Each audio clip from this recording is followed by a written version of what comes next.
Sucipto ya, yang penyuap Gubernur Sulawesi Selatan Nurdin Abdullah itu cuma 2 tahun gitu. Dan ini kok kenapa klaim kita 3 tahun gitu. Nah terus juga kan di dalam tuntutan JPU seolah-olah kita tuh memberi secara langsung atau tak langsung kepada Dodi Reja. Kalau menurut kami tidak sependapat itu, karena kalau memang sudah harus dibuktikan bahwa itu memang menyuap Dodi Reja alias Nurdin, ya ngapain kita sidangin Dodi lagi gitu loh, kan gitu. Jadi faktanya berdasarkan pasal di persidangan itu, klaim kami itu memang ada melakukan pemberian kepada Edi Umari dan Herman Mayori.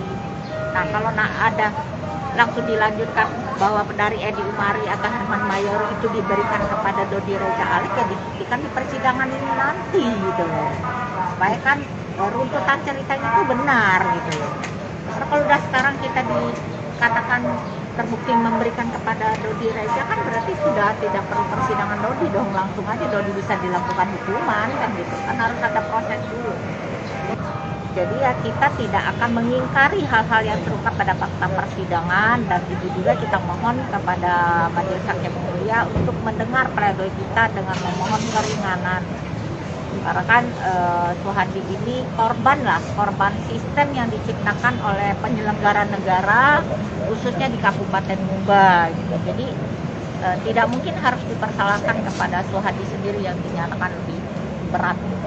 Oke Bu, tadi agak sedikit kurang jelas Bu. Pak Suhandi itu menyebutkan kalau dia sebelumnya tidak mengetahui kalau perbuatannya melanggar hukum, karena itu dipengaruhi oleh Pak Edi Umari ya Bu ya? Iya betul, jadi ada bujukan, ada inisiatif itu lebih dari ke Edi Umari gitu. Jadi sebenarnya ada penawaran adalah dari pihak penyelenggara negara itu gitu, sehingga dia terikut dan dia melihat terbukti di persidangan juga kan tidak hanya dia sendiri yang begitu, jadi dia pikir hal itu lumrah, kan tadi kata-kata dia itu lumrah gitu. Jadi dengan kata lain tuntutan jaksa itu terlalu tinggi dan pembandingnya dengan ini Pak ya? Jadi ada terkesan disparitas tuntutan gitu loh. Apa sih yang bikin mempengaruhi Suhandi kok harus dituntut begitu? Ya Ibu, terima kasih Bu. Ya.